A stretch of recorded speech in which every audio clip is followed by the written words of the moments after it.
नमस्कार आज दोस्तों। का मेरी वीडियो लास्ट वीडियो से कनेक्टेड है और अगर आपने मेरी वो लास्ट वीडियो नहीं देखी है तो वो इस वीडियो को देखने से पहले जाकर जरूर देखें, क्योंकि उसमें मैंने रिटायरमेंट के संकट से निकलने के 3 रास्ते बताए थे और आप अपनी आइडेंटिटी क्राइसिस को कैसे मैनेज कर सकते हैं, अपने सोशल आइडेंटिटी को कैसे मैनेज कर सकते हैं, अपनी पहचान कैसे बना सकते हैं, उसके 3 रास्ते मैंने आपको दिए थे कि आप अपना एक्सपीरियंस कैसे लोगों के साथ शेयर कर सकते हो। और उसके साथ साथ मैंने आपको एक एक्टिविटी भी दी थी। वो एक्टिविटी थी एक पेन एंड पेपर पे, ब्लैंक पेन पेपर और पेन के साथ अपने 20 25 30 साल के जितने भी आपके एक्सपीरियंस है के ईयर्स हैं, उन सालों में आपने क्या क्या सीखा उसको पेन डाउन करने का, उसको लिखने का। अब लिखने को मैंने आपको क्यों बोला, और पेन के साथ अपने 20 25 30 साल के जितने भी आपके एक्सपीरियंस है के ईयर्स हैं, उन सालों में आपने क्या क्या सीखा उसको पेन डाउन करने का, उसको लिखने का। अब लिखने को मैंने आपको क्यों बोला। दोस्तों, इससे पहले कि मैं ये बताऊं कि मैंने आपको लिखने को क्यों बोला, उससे पहले मैं हूं मीना कर्माकर और हर वेडनेसडे और सैटरडे एट 7 PM मैं आपसे शेयर करती हूँ कि हम अपनी कैसे रिटायरमेंट की जर्नी को पर्पसफुली जी सकते हैं और उसको पहले से भी प्लान कर सकते हैं। ठीक है। और अगर आपने अभी तक ये चैनल सब्सक्राइब नहीं किया है, बेल आइकन पे क्लिक नहीं किया है, तो आगे चलने से पहले मेरी आप सबसे रिक्वेस्ट है, कृपा करके सब्सक्राइब जरूर करें और बेल आइकन पे क्लिक जरूर करें। अब मैंने आपको वो ब्लैंक पेपर, वो सफेद पेपर पे लिखने को क्यों बोला, इतने सालों का एक्सपीरियंस जो आपका है, इसके पीछे ना एक स्टोरी है, एक एनालॉजी भी है। आपने जब आप क्रेयॉन्स खरीदते हैं, जब हम कलर्स खरीदते हैं, या जब हम मल्टीपल कलर मार्कर्स यूज करते हैं एज अ ट्रेनर, या हम जब बहुत सारे लिखने के लिए पेन्स के कलर चूज करते हैं, तो आप कौन सा कलर चूज करते हो नॉर्मली? ब्लैक, ब्लू, और टीचर्स रेड कलर भी यूज करते हैं, और ट्रेनर्स कभी कभी ग्रीन कलर्स भी यूज करते हैं। ठीक। बट आप में से कभी भी किसी ने व्हाइट कलर यूज किया क्या? नहीं ना? क्यों? क्योंकि जब पेपर ही व्हाइट है, उस पे अगर आप व्हाइट से कुछ लिखोगे तो कुछ समझ में नहीं आएगा। अगर अभी तक आपने नहीं लिखा है अपने 25 30 साल का एक्सपीरियंस, इसका मतलब आप अभी भी अपनी आइडेंटिटी क्राइसिस में ही जी रहे हो। आप अभी ब्लैंक पेपर ही हैं, वो सफेद कागज है जिसका एक्सपीरियंस आपने अभी तक अपने हाथ में पेन लेकर लिखना नहीं शुरू किया। अगर लिखना नहीं शुरू किया तो जो डिस्कशन या जो मैं स्टेप्स आज आपको बताने वाली हूं, वो आप तभी कर पाएंगे जब आप उस व्हाइट पेपर पर लिखना शुरू करेंगे। और लिखने के बाद जब आप इस वीडियो पे आएंगे तो आपको समझ में आएगा कि वो मैंने आपको क्यों बोला लिखने को। तो चलते हैं अपने आज की इस नई स्क्रिप्ट की तरफ। और ये स्क्रिप्ट मैंने कहीं नहीं लिखी है, कहीं रिकॉर्ड नहीं की है, ये इम्प्रॉम्प्टू स्पीच है मेरी। क्योंकि ये मैपिंग शीट मैंने बहुत दिन से बनाई हुई थी, लेकिन मैंने किसी से शेयर नहीं करी, पता नहीं क्यों, जो मैं आपसे शेयर कर रही हूँ। तो अब हम चलते हैं, उसको शेयर करते हैं और मैं बताती हूँ कि मैंने आपको लिखने के लिए क्यों बोला था। ये है वो स्किल मैपिंग एक्सरसाइज शीट। आप अपने स्किल्स को मोनेटाइज तो तभी कर पाएंगे ना जब आप अपने एक्सपीरियंस को लिखेंगे। जब आप लिख लें तो ये बहुत सिंपल से 5 स्टेप्स हैं जिसे आप डिस्कवर करना कर पाएंगे कि एक्चुअल में आप अपनी जर्नी कहाँ से शुरू कर सकते हैं, कौन सा स्किल है जिसको आप लोगों को शेयर कर सकते हो through social media, YouTube, LinkedIn, Facebook, कहीं पोस्ट डालकर, वीडियो के थ्रू, और अपनी सोसाइटी में या किसी कम्युनिटी में या किसी एनजीओ में। तो शुरू करते हैं अपनी इस एक्सरसाइज को। तो सबसे पहले आपको क्या करना है, आपको ये समझना है कि लोग आपके पास किस चीज में मदद मांगते हैं। ऐसी कौन सी चीज है, ऐसा कौन सा स्किल है जिसके लिए लोग आपसे हेल्प मांगते हैं। आपके कलीग्स, आपके फ्रेंड, आपके फैमिली मेंबर अक्सर किसी न किसी बात के लिए आपसे हेल्प मांगते हैं। तो वो ऐसी कौन सी 3 चीजें हैं, 3 से ज्यादा भी लिख सकते हैं, बट मिनिमम 3 तो जरूर लिखिए। ऐसी वो कौन सी 3 चीजें हैं, ठीक? नाउ अब उसके बाद हम बात करते हैं दूसरे पॉइंट की। जैसे कि अगर मैं बोलूं, मेरे पास अगर मेरे फ्रेंड्स या मेरे कलीग्स जो हैं वो किस लिए आते हैं, वो ये जानने आते हैं कि ये जो मैंने अपनी आइडेंटिटी शुरू करी है ना, पहचान का सफर, ये पोस्ट जो मैं अपनी लाइफ से रिलेटेड लिखती हूँ, ये मैंने कैसे शुरू किया, मैंने क्यों पब्लिक स्पीकिंग शुरू करी, मैं कैसे कर सकती हूँ। लोग मुझसे पूछते हैं कि मैं कैसे पब्लिक स्पीकिंग कर सकता हूँ। कुछ लोग तो ये भी बोलते हैं, मुझे मैम इंग्लिश अच्छी नहीं आती, क्या मैं हिंदी में कर सकता हूँ? तो मैं कहती हूँ हाँ बिल्कुल कर सकते हैं। कुछ लोग मुझे ये भी पूछने आते हैं कि आप अपने इतने सारे चीजों को कैसे मैनेज करते हो, ये पोस्ट हर दिन आ जाता है आपका ठीक 8 बजे, आप ये कैसे करते हो? तो मैं उनको बताती हूँ कि कैसे हम अपने पूरे हफ्ते के पोस्ट को शेड्यूल कर सकते हैं। सो मेरे पास लोग इसलिए भी आते हैं।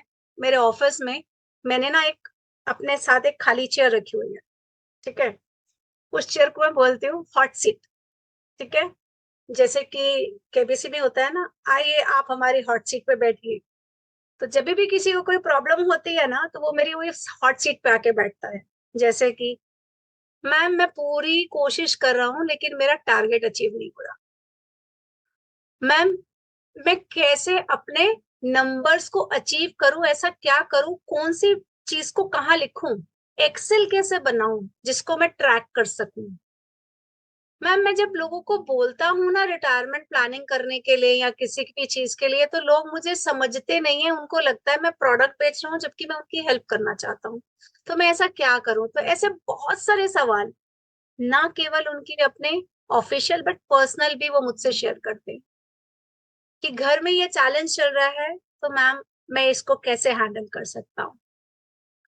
सो हो सकता है आपके कलीग्स, आपके फ्रेंड्स, आपके फैमिली मेंबर्स भी अक्सर यही बातें या यही हेल्प कभी कभी आपसे मांगते हो। लीडरशिप का कोई स्किल, आप यहाँ तक इस डेजिग्नेशन तक कैसे पहुंचे, क्योंकि मुझसे भी लोग कहते हैं आप सेल्स से ट्रेनिंग में कैसे आ गए, ठीक है? तो ऐसे बहुत सारी चीजें जिसके लिए लोग आपसे पूछते हैं, आपसे हेल्प मांगते हैं, आपका सजेशन चाहते हैं। तो आप सोचिए ऐसे कौन सी 3 चीजें हैं, 3 से ज्यादा, आप 3 से ज्यादा भी लिख सकते हैं। दूसरा, कौन सा काम आपको नेचुरल लगता है? मुझे बोलना बहुत नेचुरल लगता है। मुझे इंस्पायर करना, मोटिवेट करना, लोगों को आगे बढ़ते देखना बहुत अच्छा लगता है। मैं आगे बढ़ी कि नहीं बढ़ी कोई फर्क नहीं पड़ता, मुझे डेजिग्नेशन मिला कि नहीं मिला, अब वो मैंने सोचना भी छोड़ दिया है। बट जब मैं दूसरों को देखती हूँ ना, तो मैं बहुत खुश होती हूँ कि अरे इसको मैंने सिखाया था, आज ये आरएच है, रीजनल हेड है, कहीं जोनल हेड है, कहीं कुछ अच्छा काम कर रहा है। और जब भी वो कुछ अचीव करते हैं ना, तो मुझसे शेयर करते हैं, तो मेरे को लगता है ये ब्लेसिंग्स मेरे पास भगवान ने दी हैं कि मैं लोगों की हेल्प करूं और उनको ऊपर लेके जाऊं। अपने बारे में तो मैं सोचती ही हूँ कि ये ज्ञान मैं कैसे दूसरों तक पहुंचाऊं, बट वो ज्ञान से लोगों को हेल्प मिले, ये मेरे लिए बहुत इंपॉर्टेंट है। तो ऐसी कौन सी एक्टिविटी है, ऐसा कौन सा टास्क है जो इजी और नेचुरल है ना, जिसमें आपको डिफिकल्टी नहीं लगती और आप उसमें एकदम खो जाते हैं।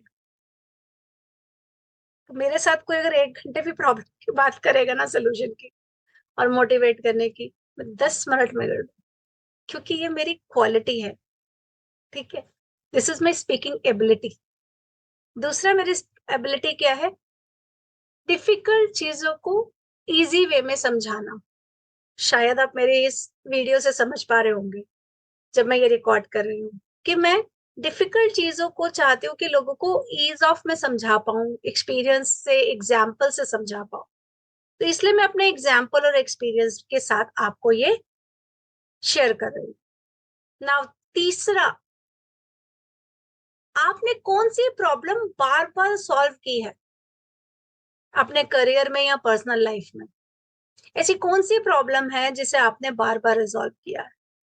मैंने पता है क्या रिजॉल्व किया है? हर बार फेलियर और हारने के बाद जीतने के जज्बे को मैंने रिपीटेडली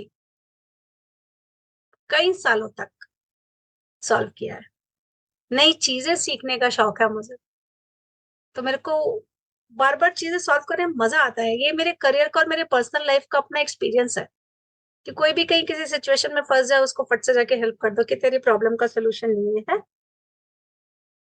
लिसनिंग स्किल्स, सो मेरे लिसनिंग स्किल्स से मैं ये समझती हूँ कि एक्चुअल उसका प्रॉब्लम क्या है और उसका सोल्यूशन मैं क्या दे सकती हूँ।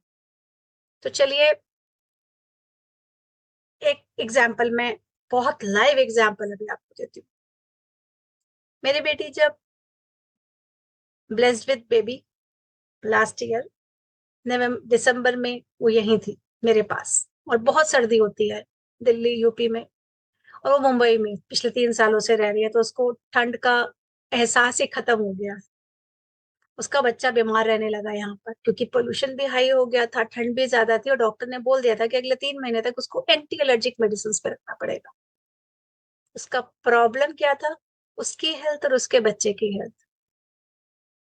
तो सबको लगने लगा कि अगर हम इसको वापस मुंबई भेज देते हैं उसके घर, क्योंकि उसके पास कोई नहीं है, उसके हस्बैंड तो ट्रैवल पे रहते हैं, तो कैसे प्रॉब्लम सॉल्व हो सकती है? मैंने सोल्यूशन दिया, keep a nanny for morning to evening. Problem solve. She move to Mumbai and she is very happy. उसका वर्क फ्रॉम होम है, बहुत अच्छे से चल रही है जिंदगी उसकी। दूसरा solution, one of my friend reach to a level जहां पर उसको डिवोर्स तक पहुंच गया, और उसको मैंने पूछा,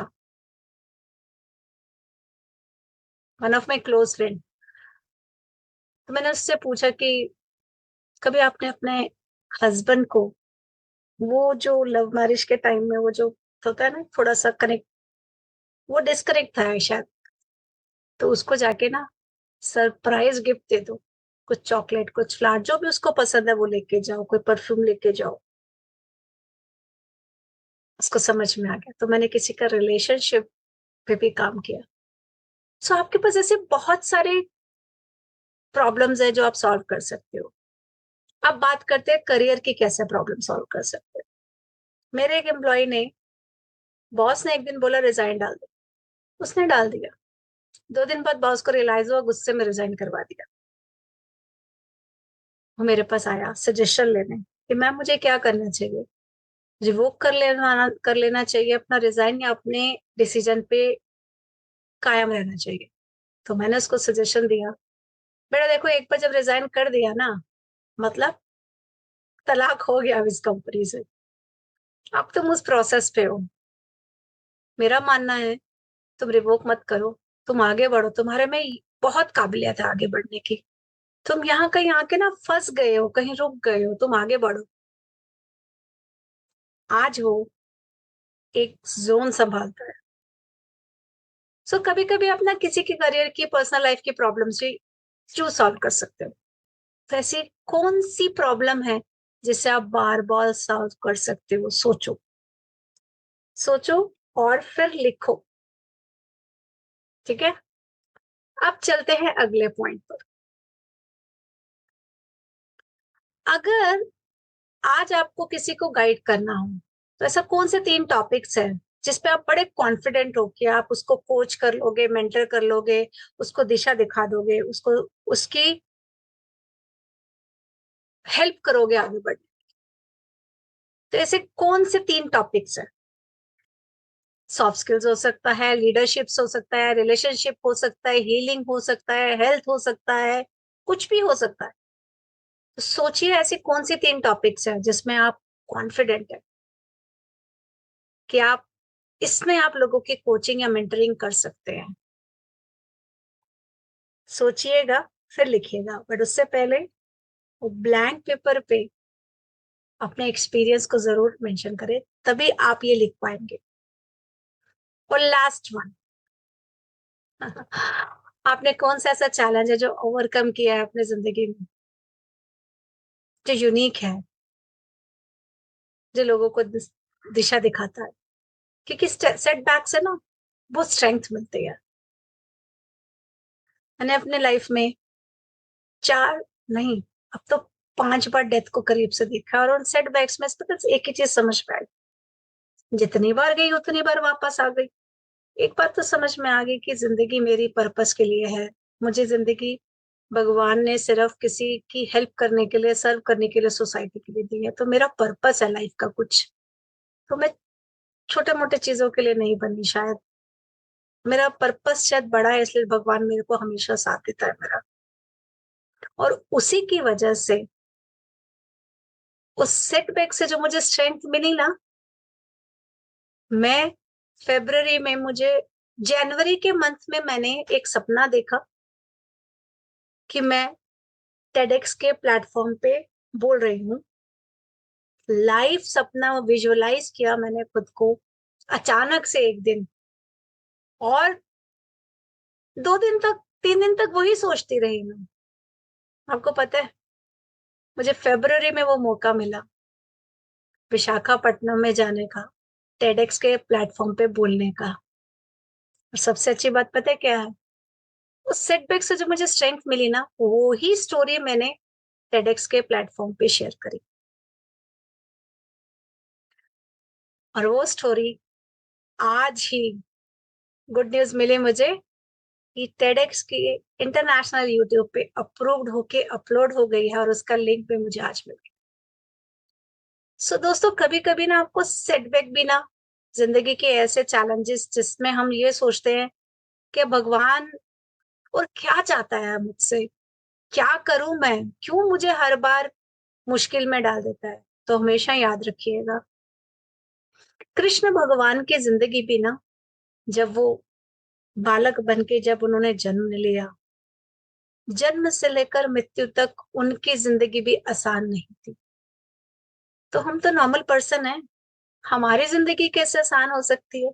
और सब कुछ अच्छा-अच्छा होता रहे तो फिर एक्सपीरियंस कैसे करेंगे खुशी का? तो इसलिए सेटबैक्स होने भी ज़रूरी है। और जब सेटबैक्स के बाद जब आप फुल स्ट्रेंथ के साथ वापस आते हो ना, तो आपको एक्चुअल में समझ में आता है कि आप कौन हो, आपकी यूनिक क्वालिटी क्या है। और आज जब वो मैसेज और वो फ़ोन मेरे पास आया ना, आई वाज़ फीलिंग आज तो ये ज़रूर शेयर करनी है, क्योंकि इसकी ज़रूरत आप सबको है। क्योंकि जब मैंने अपनी 50 इयर्स की एज से ये जर्नी स्टार्ट करी, अपनी रिटायरमेंट प्लानिंग करनी शुरू करी कि जब मेरा पर्पस रिटायरमेंट में क्या है कि मैं रिटायर होने के बावजूद भी अपने लास्ट ब्रेथ तक, लास्ट ज़िंदगी के लास्ट दिन तक, लास्ट साँस तक बोलते हुए लोगों को मोटिवेट करते ही जाना जाना चाहती हूँ, सोसाइटी को सर्व करते ही जाना चाहती हूँ। तो यही वजह से शायद मैं इतनी बार वापस भी आई हूँ और यही वजह से शायद वो जो सेटबैक्स मुझे मिले हैं, उनसे मुझे स्ट्रेंथ मिली है और उस वो स्ट्रेंथ की स्टोरी जो है वो लोगों के पास अब पहुँच रही है। तो ऐसे बनाई मैंने अपनी पहचान और स्टार्ट क्रिएट किया इम्पैक्ट बिकॉज़ जिसको मैंने आज शेयर करा, उसने मुझे बहुत एप्रिशिएट किया उस वीडियो को सुन के और आई एम श्योर मैं ये स्किल मैप एक्सरसाइज के साथ वो लिंक भी इस चैनल पे टेडक्स के प्लेटफॉर्म का शेयर करूंगी। Go and watch that video, please जाके जरूर देखिएगा और अपने कमेंट जरूर शेयर करिएगा। अब आपने सभी आंसर को देखिए कॉमन थीम को हाईलाइट करिए, जो आपको लगता है बहुत आपको कनेक्ट करते हैं। उन स्किल्स को सर्कल करिए जो आपको सबसे ज्यादा एक्साइट करते हैं, क्योंकि यही आपकी पोटेंशियल्स हैं। आप वही स्किल्स है जो आप इनकम में बदल सकते हैं, जिसको मोनेटाइज कर सकते हैं, इनकम में बदल सकते हैं। तो एक्शन स्टेप क्या है कि एक प्लेन पेपर लीजिए और इस वर्कशीट के सभी आंसर्स लिखिए। तो या तो आप उसकी फोटो खींच के मुझे कमेंट बॉक्स में डाल दीजिए, या आप इन पांचों के आंसर लिख के भी मुझे शेयर कर सकते हैं। मैं आपके आंसर रिव्यू करके आपको फीडबैक जरूर दूंगी। आप अपने स्किल को पर्पस, इम्पैक्ट और इनकम में कैसे बदलेंगे वो मैं बताऊं। बट सबसे पहले इंपॉर्टेंट है एक्शन। तो अभी एक्शन लीजिए और अपने आंसर शेयर करिए। बट इस वीडियो को अगर आपने अभी देखा है या देख रहे हैं, इनके आंसर्स लिखने से पहले मेरी जो लास्ट वीडियो थी उसको जाकर जरूर देखिएगा, तभी आप इन आंसर्स का सही से जवाब दे पाएंगे। क्योंकि सिर्फ सोचने या लिखने से कुछ नहीं होता, एक्शन लेने से ही जिंदगी बदलती है। और मैंने अपने जिंदगी में एक्शंस लिए, इसलिए आज मैं आपको ये स्टोरी बता पा रही हूँ। धन्यवाद। जय श्री कृष्णा।